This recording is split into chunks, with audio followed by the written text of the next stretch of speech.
प्रिय मित्रों, स्वागत है आप सबका आपके अपने चैनल स्टडी विद प्रदीप पे। जैसा कि आप जानते हैं, यूपी टेट, सी टेट या सुपर टेट के लिए महत्वपूर्ण हम लोग बाल विकास तथा शिक्षा शास्त्र पढ़ रहे हैं, जिसका यह तीसरा प्रैक्टिस पेपर है। इसके पहले हमने 2 प्रैक्टिस पेपर आपको अलग अलग अपलोड किए थे।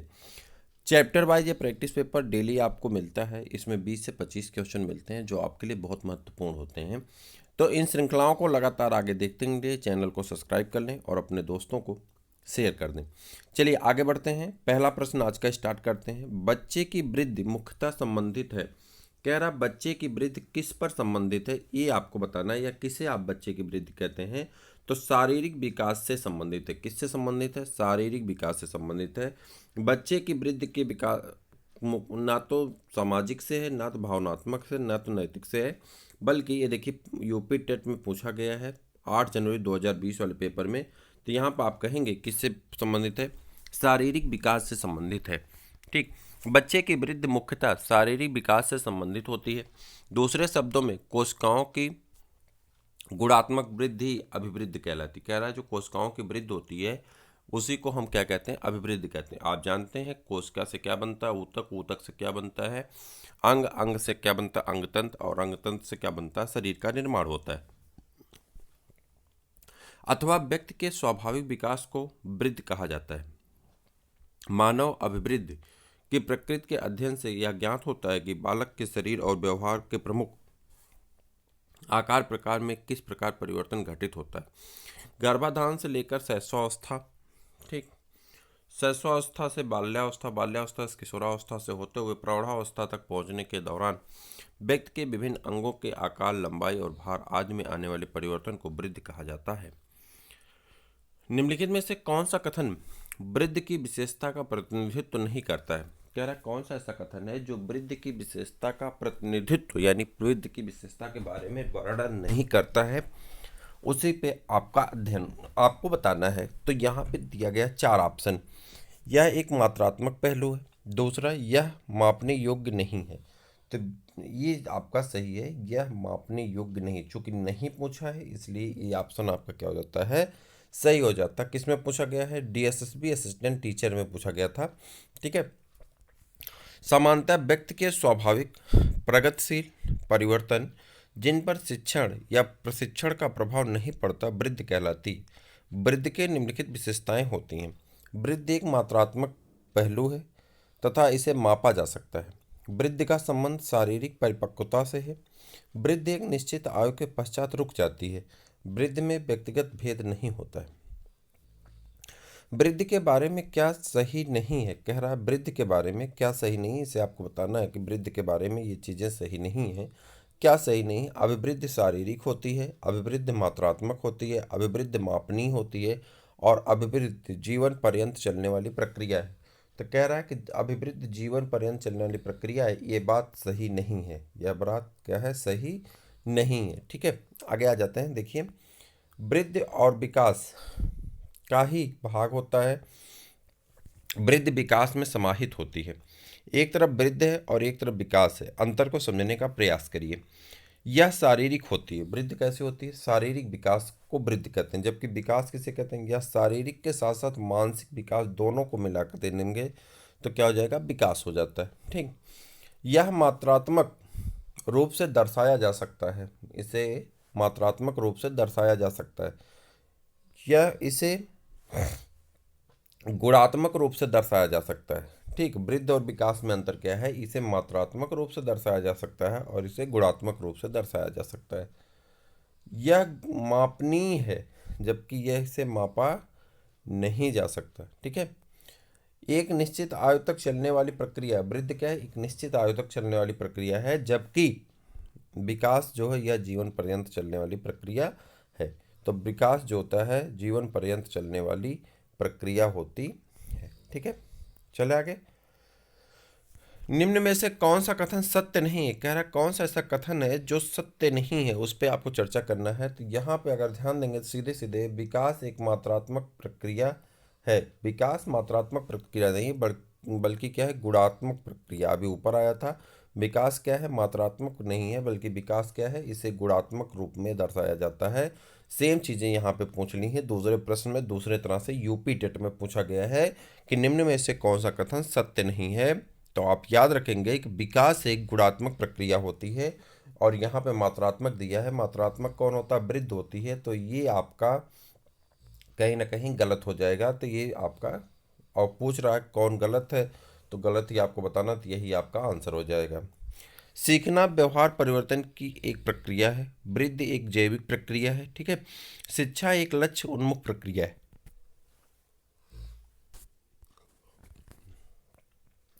विकास एक मात्रात्मक प्रक्रिया है, यह कथन सत्य है, क्योंकि शरीर के गुणात्मक परिवर्तनों को विकास कहा जाता है, जबकि अन्य सीखना व्यवहार परिवर्तन की एक प्रक्रिया है। वृद्धि एक जैविक प्रक्रिया तथा शिक्षा का लक्ष्य उन्मुख प्रक्रिया, ये सभी सत्य हैं। तो यहाँ पे विकास एक मात्रात्मक प्रक्रिया है, यह कथन असत्य है। यहाँ पे क्या होना चाहिए था? गुणात्मक प्रक्रिया। ठीक। मानव विकास को क्षेत्रों में विभाजित किया जा सकता है, जो हैं, कह रहा मानव विकास को किन क्षेत्रों में विभाजित किया जा सकता है? जो हैं, क्या है? शारीरिक, संज्ञात्मक, संवेगात्मक तथा सामाजिक। मानव का विकास प्रत्येक क्षेत्र में साथ साथ होता रहता है, साथ ही साथ उनमें आपस में सामंजस्य भी स्थापित होता रहता है, और वे दूसरे के पूरक के रूप में कार्य करते हैं। मानव विकास में सबसे महत्वपूर्ण होता है शारीरिक विकास। उनमें मानव किसी भी कार्य को करने के लिए शारीरिक रूप से तैयार होता है।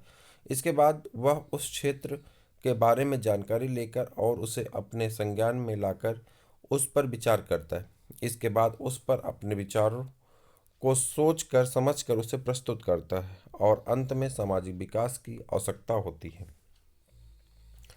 मानव जाति में विकास होता है। मानव जाति में विकास होता है। मानव जाति में विकास होता है जीवन पर्यंत। मानव जाति में विकास कहाँ होता है? जीवन पर्यंत चलने वाली प्रक्रिया है।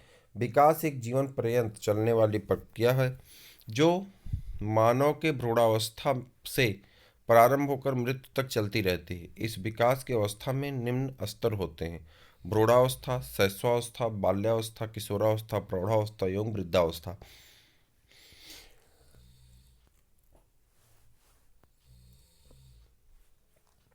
निम्नलिखित में से कौन विकास के व्यापक आयामों की सही पहचान करता है? कह रहा है निम्नलिखित में से कौन ऐसा है जो विकास के व्यापक आयामों की सही पहचान करता है? तो इसके बारे में आपको बताना, तो आप कहेंगे शारीरिक, संज्ञात्मक, सामाजिक और संवेगात्मक।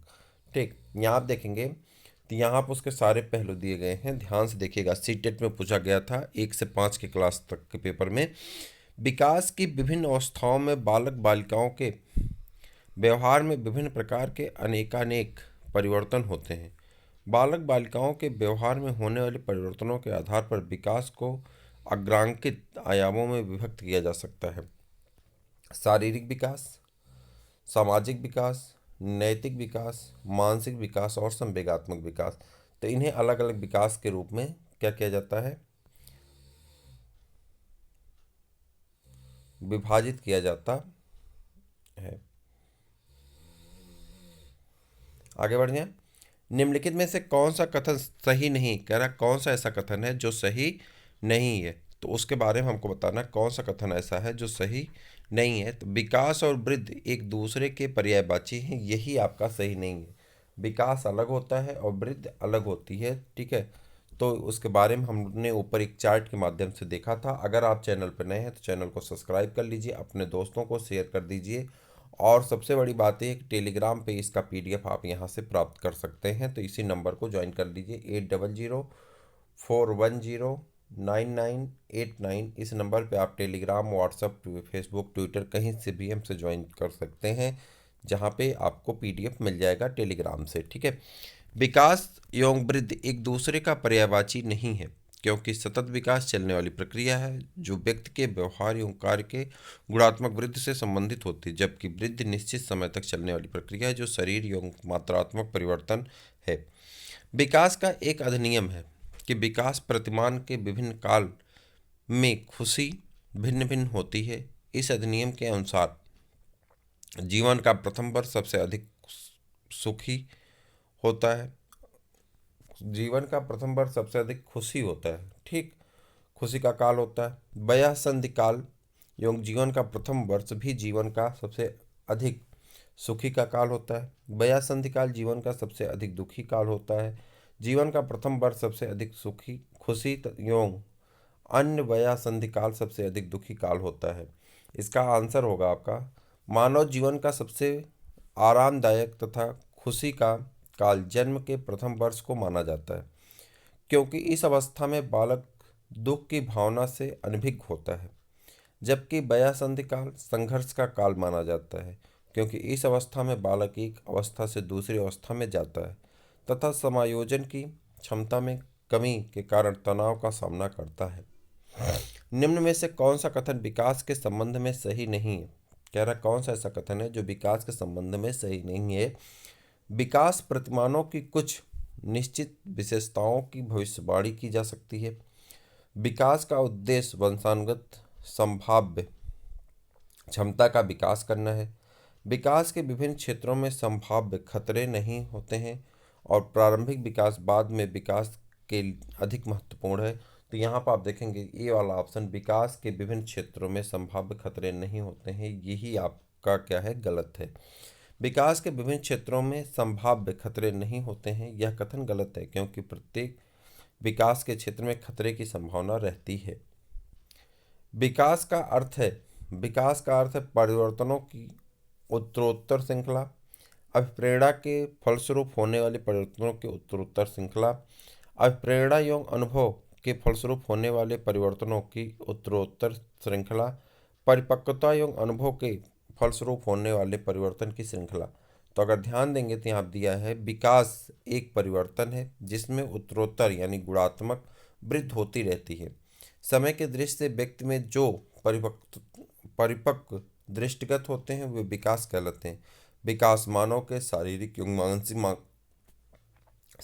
एवं मानसिक परिपक्वता के साथ उनके अनुभव के फलस्वरूप प्राप्त होने वाले परिवर्तनों की एक श्रृंखला है जो जीवन तक चलती है।